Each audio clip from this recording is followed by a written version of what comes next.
Hi everyone, welcome to the channel. जुलाई 2023 के important current affairs देखते हैं क्योंकि रिवीजन करना बहुत ज़रूरी होता है। तो चलिए, जुलाई महीने के जो भी इम्पॉर्टेंट न्यूज़ हैं उसको इस पूरे वीडियो में कवर किया गया है। जैसे नेशनल न्यूज़ में क्या इम्पॉर्टेंट है, इंटरनेशनल न्यूज़ कौन सी न्यूज़ सबसे इम्पॉर्टेंट है, कौन सी समिट हुई है, कौन सा कॉन्फ्रेंस हुआ है, कौन सी म्यूचुअल अंडरस्टैंडिंग साइन हुई है, सब कुछ इस वीडियो में आप जानिएगा। साथ में ये भी जानिएगा कि कौन से व्यक्ति चर्चा में हैं, क्यों वो न्यूज़ में है, ये सब कुछ इस वीडियो में आप जानिएगा। तो चलिए वीडियो स्टार्ट करते हैं। और कहना चाहूँगी, जब आंखों में अरमान लिया, सपनों को अपना मान लिया, अब मुश्किल क्या आसान क्या, जो ठान लिया सो ठान लिया। अपॉइंटमेंट्स देखते हैं। सबसे पहले क्यू डोंग्यू इलेक्ट हुए हैं FAO के हेड। FAO यानी फूड एंड एग्रीकल्चर ऑर्गेनाइजेशन। अभी हाल में 43rd सेशन ऑफ कॉन्फ्रेंस हुआ united nation food and agriculture organisation का। देखिए, करंट अफेयर्स आप यहाँ से रिवाइज कर सकते हैं और जो भी मोस्ट इम्पॉर्टेंट न्यूज़ है, क्योंकि क्या होता है कि डेली वर्क में हम लोग डेली न्यूज़पेपर कवर नहीं कर पाते हैं। ऐसे में जो मोस्ट इम्पॉर्टेंट न्यूज़ है उसको पूरे मंथ का इसके थ्रू रिवाइज कर सकते हैं। और करंट अफेयर पार्ट में मेरा बहुत अच्छा एक्सपीरियंस है, इसलिए मैं ये वीडियो बना रही हूँ। चाइना के क्यू डोंग्यू ने FAO यानी फूड एंड एग्रीकल्चर ऑर्गेनाइजेशन के हेड चुने गए हैं। फूड एंड एग्रीकल्चर ऑर्गेनाइजेशन का हेडक्वार्टर रोम में है और ये पहले चाइनीज़ है जिनको इस लेवल के हाई पोजीशन पे रखा गया है। आगे बढ़ते हैं। एडमिरल लीजा जो है वो पूरे जुलाई महीने में न्यूज़ में रही, क्योंकि ये अमेरिकन US नेवी फोर्स की पहली वीमेन जिनको इतने हाई लेवल पोजीशन पे रखा गया है। ये एडमिरल की तरह अपॉइंट हुई है और ये 42nd वाइस चीफ है नेवल ऑपरेशन की, जो कि सितंबर 2022 से इनको ऑपरेशन में थी ये, और अब बन गई हैं ये एडमिरल, जो कि पूरे US नेवी को लीड करेंगी। माइकल बुलक कौन है? तो देखिए, माइकल बुलक जो हैं वो विमेन हेड है जो कि रिजर्व बैंक ऑफ ऑस्ट्रेलिया के लिए अपॉइंट हुई हैं। ये ऑस्ट्रेलिया की जो बैंक है, रिजर्व बैंक ऑफ ऑस्ट्रेलिया, उसमें काफ़ी सालों तक काम की थी और आज ये वहाँ की हेड बन गई हैं। इनका नाम है माइकल बुलक। शेख तलाल कौन है? कुवैत के शेख तलाल जो हैं वो बन गए हैं president of Olympic council of Asia. जी हाँ, ओलंपिक काउंसिल ऑफ एशिया के हेड अपॉइंट हुए हैं कुवैत के शेख तलाल। अपॉइंटमेंट से क्वेश्चन आता है एग्ज़ाम में, तो अपॉइंटमेंट अच्छे से देख लें। एडगर रिनीविक्स जो हैं वो EU के पहले गे प्रेसिडेंट बनाए गए हैं। तो ये न्यूज़ इम्पॉर्टेंट हो जाता है। गे प्रेसिडेंट पहले अपॉइंट हुए हैं एडगर्स रिनीविक्स, ठीक है। और ये लेथविया कंट्री के प्रेसिडेंट अपॉइंट हुए हैं। अच्छा, EU में टोटल मेंबर कितने हैं? EU में टोटल मेंबर 27 हैं, ठीक है। और अभी हाल में G20 समिट भी हुआ है जिसमें EU एक मेंबर है, ठीक है। 2 न्यू जजेस इन सुप्रीम कोर्ट, 2 नए जज सुप्रीम कोर्ट में अपॉइंट हुए हैं। उनका नाम है उज्जल भुयान और जस्टिस S वेंकट नारायण भाटी। ये दोनों ही जज हैं सुप्रीम कोर्ट के और ये अपॉइंट हुए हैं, ठीक है। और इनका अपॉइंटमेंट कौन करता है? तो ये प्रेसिडेंट करेंगे, ठीक है। मनोज यादव जो कि एक IPS ऑफिसर हैं हैदराबाद कैडर के, इनको डायरेक्टर जनरल यानी DG के पोस्ट पे अपॉइंट किया जा रहा है RPF यानी रेलवे प्रोटेक्शन फोर्स में। तो इनका नाम बहुत इम्पॉर्टेंट है और यहाँ पे जो भी अपॉइंटमेंट शेयर किया गया है, जो भी पीपल इन न्यूज़ शेयर किया जा रहा है, वो काफ़ी इम्पॉर्टेंट है आपके एग्ज़ाम के लिए। रेलवे प्रोटेक्शन फोर्स के डायरेक्टर कौन अपॉइंट हुए हैं? मनोज यादव, जो कि एक IPS ऑफिसर हैं हरियाणा कैडर के। राकेश पाल जो हैं वो अपॉइंट हुए हैं 25th director general of Indian coast guard. Indian coast guard के डायरेक्टर जनरल अपॉइंट होते हैं राकेश पाल, जो कि इंडियन नेवल एकेडमी के मेंबर थे, मतलब वो वहाँ पे पढ़ाई किया है उन्होंने इंडियन नेवल एकेडमी में, और फिर इंडियन कोस्ट गार्ड को इन्होंने 1989 में ज्वाइन किया है। तो इनका नाम इम्पॉर्टेंट है, राकेश पाल। सतपाल भानु जो हैं वो एडिशनल जोनल मैनेजर हैं LIC ऑफ इंडिया भोपाल में।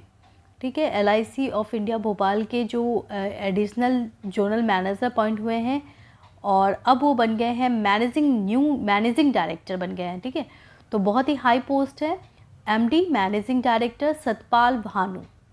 ठीक है, LIC के ये मैनेजिंग डायरेक्टर हैं। न्यू IFSCA चेयरमैन कौन है, तो वो है के राजा रमन जो हैं वो बन गए हैं chairperson of international financial service central authority, जिसको हम लोग कहते हैं IFSCA। तो IFSCA क्या है, international financial service central authority, जो कि आपको भी पता है गिफ्ट सिटी बनाया जा रहा है। गिफ्ट सिटी में ही IFSCA का IFSCA का पूरा हेडक्वार्टर है, गांधीनगर गिफ्ट सिटी में। इंटरनेशनल फिनेंशियल सर्विस सेंटर जो कि 2020 में बनाया गया था अप्रैल के महीने में, और इसके टेलीकॉम सेक्रेटरी के राजा रमन डायरेक्टर चेयरमैन की तरह अपॉइंट हुए हैं। तो आपको याद रखना है चेयरमैन कौन बने हैं, के राजा रमन। किसके चेयरमैन बने हैं, IFSCA के, यानी international financial service centre authority के। IFSCA काफ़ी न्यूज़ में है तो थोड़ा जान लेते हैं। IFSCA क्या है, IFSCA एक इंटरनेशनल फिनेंशियल सर्विस अथॉरिटी है जो कि गांधीनगर गिफ्ट सिटी गुजरात में बनाया गया था 2020 में, जिसका पर्पस था इंटरनेशनल फिनेंशियल ट्रांजैक्शन को ईजी बनाना, और जो भी फॉरेनर्स NRI इंडिया में आए उनको एक ऐसा सेंटर मिले जहाँ पे उनको उनके जो भी इश्यूज़ है उसको ईज़िली सॉल्व किया जा सके। जैसे मान लीजिए कोई NRI है और वो अपने करेंसी को चेंज करना चाहते हैं इंडियन करेंसी में, तो वो क्या करेंगे, अभी वो RBI जाएंगे, राइट। अब उनको कुछ पेंशन से रिलेटेड कुछ इशू है तो वो कहाँ जाएंगे, वो PFRDA जाएंगे, यानी pension fund regulatory development authority के पास। अगर उनको कुछ स्टॉक एक्सचेंज से रिलेटेड शेयर डिबेंचर में कुछ इशू है तो वो सेबी जाएंगे। अगर उनको कुछ इंश्योरेंस से रिलेटेड इशू है तो वो IRDAI यानी insurance regulatory development authority of India जाएंगे। अब क्या होगा, अब ये होगा कि अब उनको इन सारे प्लेस में जाना नहीं पड़ेगा, क्योंकि इसके लिए बनाया जा रहा है IFSCA। IFSCA एक ऐसी बॉडी होगी जहाँ पे सारे प्रॉब्लम सॉल्व किए जाएंगे। यानी अगर उनको फॉरेन ट्रांजैक्शन करना है बस वो यहाँ जाएंगे गिफ्ट सिटी गुजरात, वहाँ पे जाके वो अपने प्रॉब्लम को सॉल्व कर लेंगे। अगर उनको स्टॉक से रिलेटेड प्रॉब्लम है फिर भी वो यहीं पे सॉल्व कर लेंगे। अगर कोई पेंशन रिलेटेड प्रॉब्लम है तो फिर भी वो यहीं पे सॉल्व कर लेंगे। यानी केवल उनको एक प्लेस पे सारे सॉल्यूशन मिल जाएंगे। इसी पर्पज़ से बनाया गया है international financial service authority Gujarat में गिफ्ट सिटी में। ठीक है, तो ये याद रखें। और इसके चेयरमैन कौन अपॉइंट हुए हैं, के राजा रमन। नीरजा प्रभाकर जो कि चेयरमैन अपॉइंट हुई हैं ICAR यानी Indian council of agriculture research की रिसर्च एडवाइजरी कमेटी की हेड बनाई गई है। ये जो एडवाइजरी कमेटी है ये क्यों बनाया गया है वो देख लेते हैं। तो देखिए ये कमेटी बनाया गया है ऑयल पाल्म कल्टीवेशन के लिए, यानी कि जो पाल्म ऑयल होते हैं जो हम लोग निकालते हैं पाल्म से, यानी जो खजूर के पेड़ से निकाला जाता है जो तेल, ठीक है, उसको हम लोग पाल्म ऑयल कहते हैं। और उसके लिए पूरी कमेटी बनाई गई है ताकि उस पर रिसर्च किया जा सके, क्योंकि इंडिया में 80% के करीब हम लोग बाहर से ही एक्सपोर्ट करते हैं ये तेल। तो बहुत ज़रूरी है इंडिया में इसके रिगार्डिंग कुछ रिसर्च किया जाए, और इसीलिए कमेटी बनाई गई है जिसके हेड हैं नीरजा प्रभाकर। आगे बढ़ते हैं। Chief justice of high court के कौन है चीफ जस्टिस, तो देखिए तेलंगाना हाई कोर्ट के चीफ जस्टिस अपॉइंट हुए हैं आलोक आराधे। वही केरला हाई कोर्ट के चीफ जस्टिस अपॉइंट हुए हैं आशीष जितेंद्र। बॉम्बे हाई कोर्ट के देवेंद्र कुमार उपाध्याय, उड़ीसा हाईकोर्ट के जस्टिस सुभाषिस तालपत्र और गुजरात के सुनीता अग्रवाल। अगर आप इस किसी भी स्टेट के पीसीएस एग्ज़ाम को दे रहे हैं या फिर कोई जुडिशरी रिलेटेड एग्ज़ाम है या फिर कोई भी एग्ज़ाम है तो आप इनको ध्यान रखें, क्योंकि हाई कोर्ट अपॉइंटमेंट से क्वेश्चन आ जाता है। तो तेलंगाना हाई कोर्ट की न्यू चीफ जस्टिस बनाए गए हैं आलोक आराधे, वही केरला के आशीष जितेंद्र, गुजरात की सुनीता अग्रवाल। तुषार मेहता जो कि बहुत ही इंपॉर्टेंट और पर्सनालिटी हैं, आप सभी जानते होंगे इनको, ये सोलिसिटर जनरल ऑफ इंडिया है और इनकी पीरियड को एक्सटेंड कर दिया गया है और ये आगे अगले कुछ सालों तक भी, ये 3 साल तक यही रहेंगे। तो तुषार मेहता कौन है? ये है इंडिया के सोलिसिटर जनरल ऑफ इंडिया। अब सोलिसिटर जनरल ऑफ इंडिया का पोस्ट क्या है और कैसे अपॉइंटमेंट होता है, क्योंकि आपको किसी भी न्यूज़ का 360 डिग्री अप्रोच रखना पड़ेगा अगर आप किसी भी गवर्नमेंट जॉब की तैयारी कर रहे हैं, क्योंकि एग्ज़ाम के क्वेश्चन पैटर्न में चेंजेस आ चुका है। ठीक है, तो देख लेते हैं सोलिसिटर जनरल रोल को देख लेते हैं। देखिए, हाईएस्ट लॉ ऑफिसर हमारे कंट्री के कौन है? तो वो है अटॉर्नी जनरल। ठीक है, और सेकेंड हाईएस्ट कौन है? वो है सोलिसिटर जनरल, जो कि तुषार मेहता है। Solicitor general is the second highest law officer of the country. ठीक है, और अगर हम अटॉर्नी जनरल ऑफ इंडिया की बात करते हैं तो उनका नाम है आर वेंकट रमनी, और सोलिसिटर जनरल ऑफ इंडिया कौन है? वो है तुषार मेहता। ठीक है, solicitor general of India appoint किया जाता है 3 साल के लिए और इसके कैबिनेट चेयर्ड जो है अपॉइंटमेंट कमेटी के, वो है प्राइम मिनिस्टर। और अपॉइंटमेंट कैसे होता है? तो एक पूरी कमेटी होती है जिसको प्राइम मिनिस्टर चेयर करते हैं। ठीक है, उसमें 3 मेंबर होते हैं। ठीक है, तो देख लेते हैं ये जो सोलिसिटर जनरल है इसके बारे में इंफॉर्मेशन क्या कॉन्स्टिट्यूशन में दिया है। तो देखिए, सोलिसिटर जनरल जो है इसके बारे में हमारे कॉन्स्टिट्यूशन में एक्चुअली में इंफॉर्मेशन नहीं दिया गया है। ठीक है, अटॉर्नी जनरल ऑफ इंडिया के बारे में दिया गया है आर्टिकल 76 ऑफ द कॉन्स्टिट्यूशन, और उसी के अंतर्गत ये बता दिया गया है कि एक्सटर्नल पोस्ट भी और भी पोस्ट हायर किया जा सकता है, और इनका जो पोस्ट है वो एक्चुअली एक एक्ट के थ्रू है। ठीक है, तो ये कोई कॉन्स्टिट्यूशन में मेंशन नहीं है सोलिसिटर जनरल ऑफ इंडिया के बारे में। इंडिया का पहला पुलिस ड्रोन यूनिट कहाँ सेटअप किया जा रहा है? तो ये किया जा रहा है चेन्नई में। The greater Chennai city police has launch police drone unit for aerial surveillance over past areas and quick detection of criminal activities, यानी क्रिमिनल एक्टिविटीज़ को एग्जामिन करने के लिए, डिटेक्ट करने के लिए एक प्रॉपर ड्रोन सिस्टम इंट्रोड्यूस किया जा रहा है। According to the police, a total of 9 drone under the 3 category has introduced. Total 9 drone दिया जा रहा है, जिसमें से एक है QRSD यानी क्विक रिस्पॉन्स सर्वेलेंस ड्रोन, दूसरा है heavy lift multi rotor drone, long range survey wing place. First women MP from Nagaland कौन है? वो है मैग्नोन कोनियक, जो कि फर्स्ट वीमेन है नागालैंड की। वो प्रिसाइड कर रही है राज्यसभा को as a member of the parliament, और बहुत इम्पॉर्टेंट है क्योंकि पहली MP नागालैंड से आई हैं। इनका नाम है फैगनोन कोनियक और ये मेंबर बन गई है पार्लियामेंट की। एस फैगनोन कोनियक एक इंडियन पॉलिटिशियन है जो कि नागालैंड की है और वो होल्ड कर रही है स्टेट प्रेसिडेंट ऑफ BJP महिला मोर्चा को। ठीक है, नागालैंड की है और ये अब बन गई है राज्यसभा की member of parliament. 50 meet of GST council यानी GST काउंसिल का 50th मीट हो रहा है, और ये मीट जो है वो बहुत सारे इश्यूज़ पे हुआ, जैसे कि ऑनलाइन गेमिंग पे, कैसीनो पे, हॉर्स रेसिंग पे। तो ये मीट इम्पॉर्टेंट हो जाता है। इसके अंतर्गत क्या होगा कि tax rate was set by 5% without input tax credit as oppose to previous 18% on cinema services. ठीक है, तो आपने देखा कि टैक्स रेट में बदलाव किया गया है और जो भी सिनेमा हॉल में जाके फिल्म देखते हैं उनके लिए अच्छा हुआ है, क्योंकि पहले आपको 18% सर्विस टैक्स देना पड़ता था, अब आपको केवल 5% ही देना पड़ेगा। तो एक अच्छी पहल कह सकते हैं। और भी चीज़ें में चेंजेस आई है, जैसे कि ड्रग से रिलेटेड जो ड्रग या दवाई से रिलेटेड जो भी है उसमें जीएसटी नहीं लगेगा, ठीक है। तो ये एक अच्छा चेंज आया है।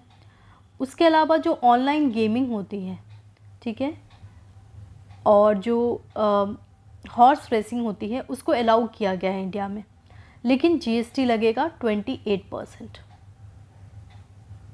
ठीक है। तो 50 मीट ऑफ जीएसटी काउंसिल हुआ और इस मीट में ऑनलाइन गेमिंग, कैसीनो और हॉर्स रेसिंग को अलाउ कर दिया गया है।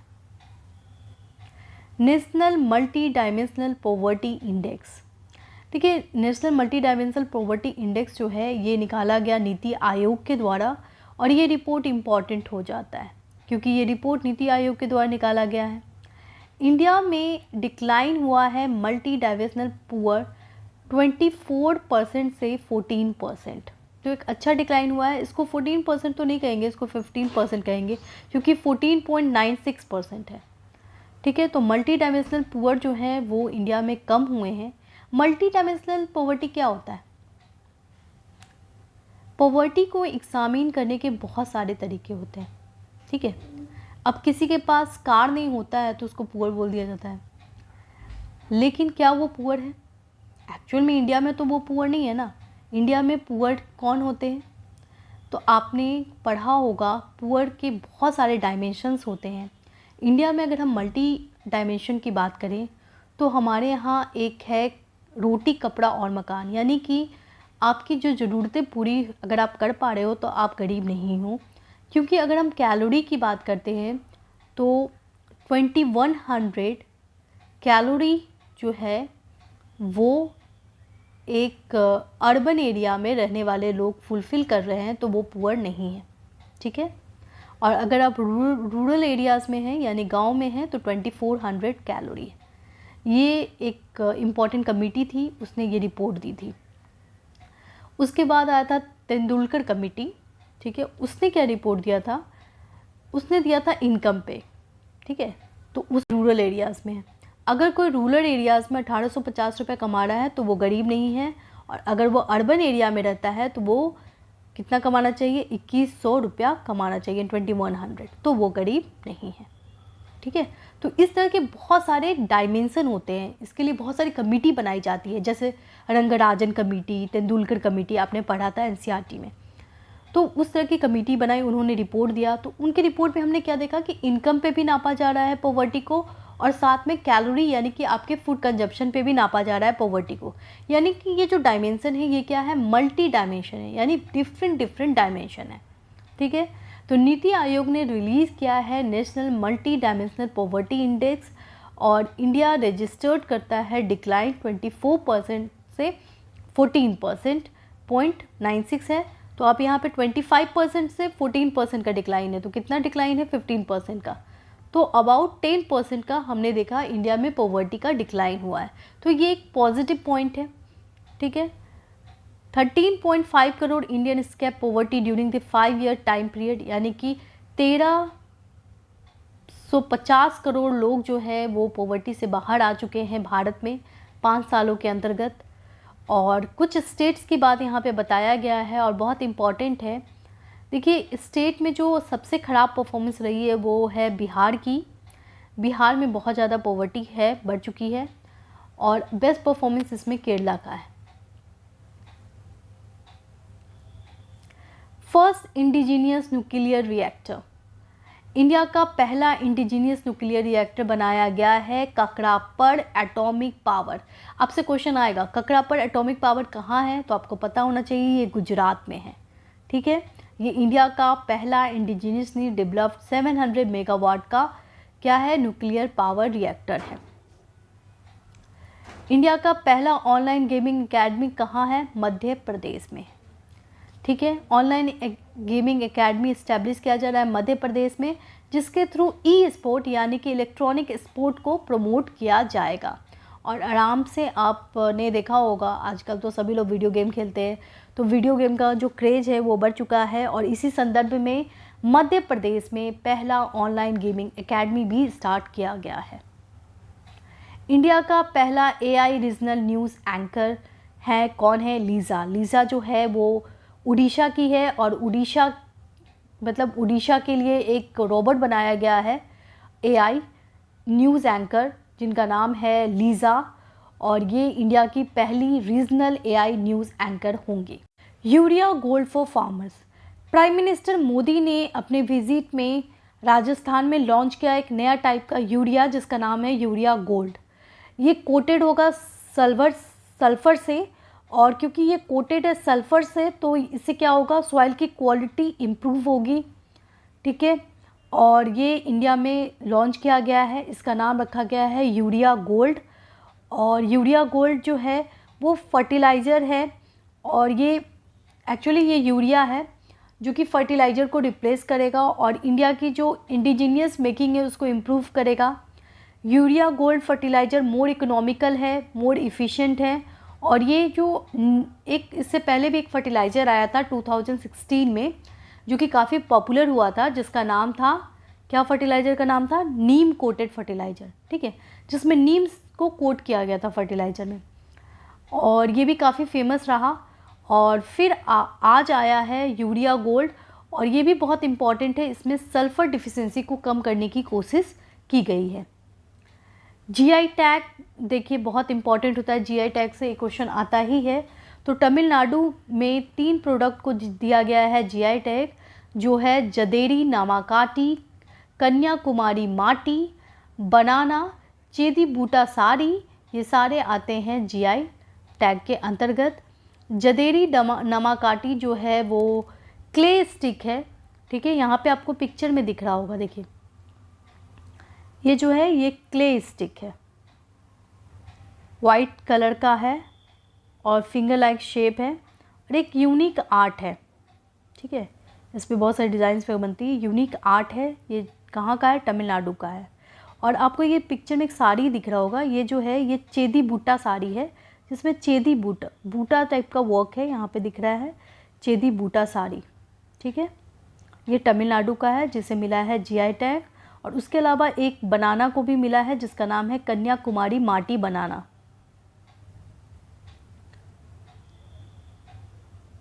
जीआई टैग की बात करते हैं तो बहुत सारे प्रोडक्ट को जीआई टैग दिया गया है, वो देख लेते हैं। जैसे अभी हाल में दिया गया था अमरुआ दोलक, ये सारे जीआई टैग दिए गए हैं उत्तर प्रदेश के प्रोडक्ट को, ठीक है। तो ये इम्पॉर्टेंट है, कहाँ के ये सारे प्रोडक्ट है? उत्तर प्रदेश के हैं और इनको मिला है जीआई टैग। जैसे कि अमरुआ ढोलक, ढोलक प्रकार है, एक ढोलक का है।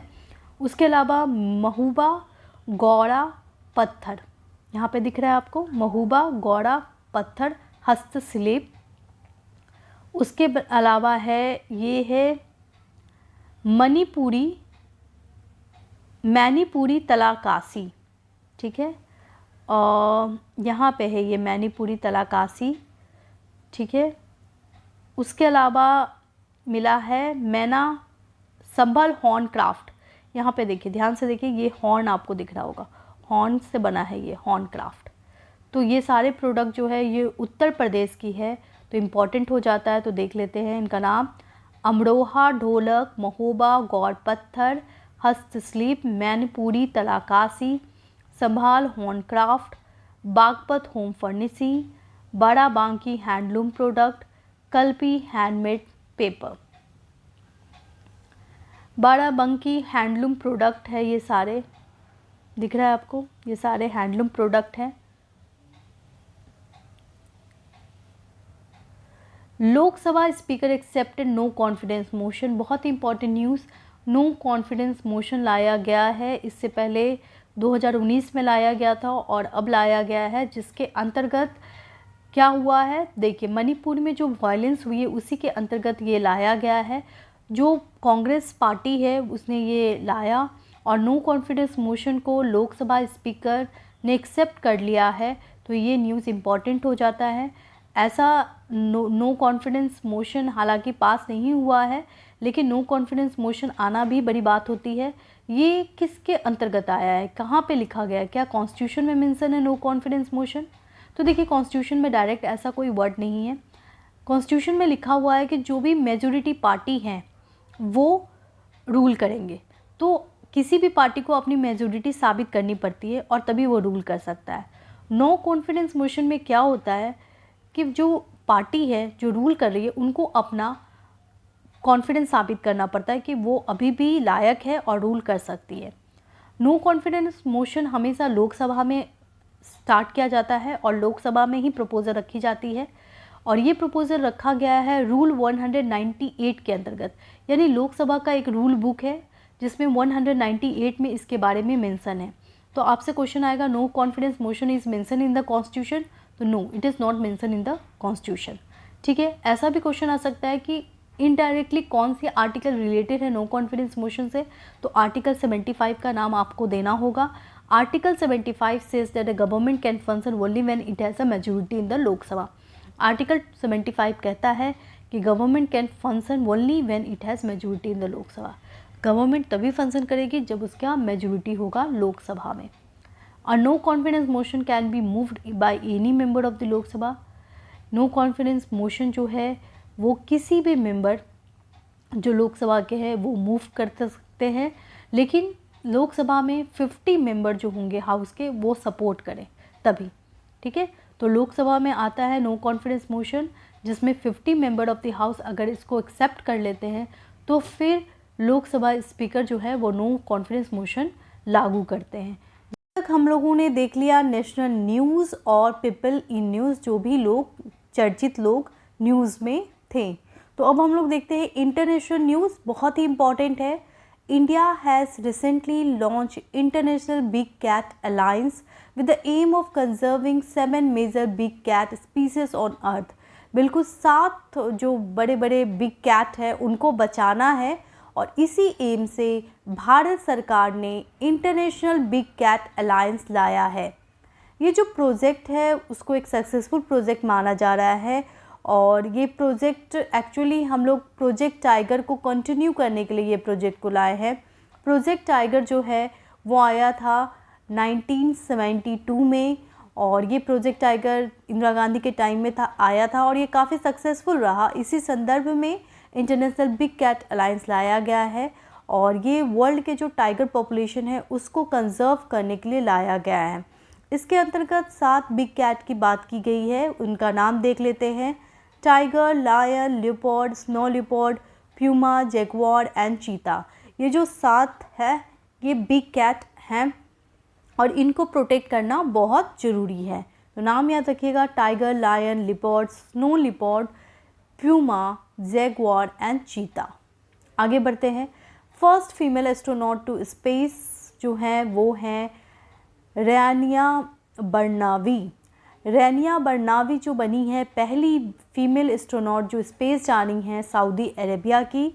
तो आपको याद रखना है कि सऊदी अरेबिया की पहली महिला जो स्पेस जा रही है उनका क्या नाम है, तो उनका नाम है रयाना बर्नावी। ठीक है, ये एक्चुअली में एक स्टीम सेल रिसर्चर है, एक साइंटिस्ट है, एक बायोलॉजिस्ट है और उनको मौका मिला है वो यहाँ जा रही है।